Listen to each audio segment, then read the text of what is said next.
ষ্টাফৰ এজনী টিচাৰে আইডিয়াটো দিছে মানে বড়ো গান গোৱাৰ আৰু তেখেতে যোগাযোগ কৰিছে ফোনতা ছাৰক এনেকৈ কৰি আমি ষ্টুডিঅ'ত দেৱনাৰায়ণ দাদাক লগ পালোঁ পাই পিছত আমি ৰেকৰ্ডিং কৰিলোঁ আগলৈ আৰু কি পৰিকল্পনা মানে ফাৰ্ষ্ট টাইমৰ কাৰণে মই বৰগীত এটা গাইছোঁ এইবাৰ হয়তো কিবা ভুল থাকিব পাৰে সকলোৱে যেন আঁকোৱালি লয় আৰু আশীৰ্বাদ আৰু মৰম দিব যাতে আগলৈও আপোনালোকক এনেকুৱা গীত মই উপহাৰ দি যাব পাৰোঁ ইয়াৰ বাহিৰে আৰু কিবা গীত অসমীয়া মোৰ এটা আগতে আপলোড দিয়া আছে গান 9 months বিফৰ আপলোড হৈছিল এপ্ৰিলত কলীয়া ফাগুন বুলি আছে মোৰ ইউটিউব চেনেলত পাব আপোনালোকে সেইটো এটা ফাৰ্ষ্ট মোৰ এছামিজ ছং আৰু আজি এইটো ফাৰ্ষ্ট এটা বড়ো ছং আপলোড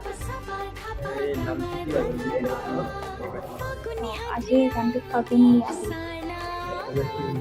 অসমীয়াত ফাগুনৰ ৰং মানে শ্ৰদ্ধাঞ্জলিত আছোঁ মানে মোৰ ষ্টুডিঅ'ত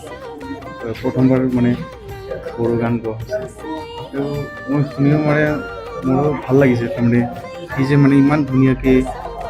বড়ো আমাৰ বড়ো মানে প্ৰনাউন্সিয়েশ্যন ভালকৈ মানে ধুনীয়াকৈ মানে ক'ব পাৰিছে মোৰ ভাল লাগিল তেখেতৰ লগত কাম কৰি মানে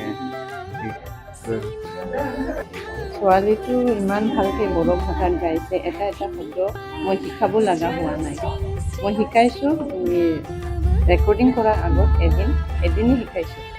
তাৰপিছত ৰেকৰ্ড কৰি লৈছে সেই মোবাইলত মই নিজে ষ্টুডিঅ'ত আহি পেলাই গাইছোঁ ভাল লাগিছে শুনি পেলাই ইমান ৰাইজে ভালকৈ আদৰি ল'ব বুলি মই আশা কৰিলোঁ থেংক ইউ বড়ো ভাষা গোৱাৰ কাৰণে এজন অসমীয়া ছোৱালী আমাৰ বড়ো ভাষাত আদৰি হৈছে খুব ভাল লাগিছে থেংক ইউ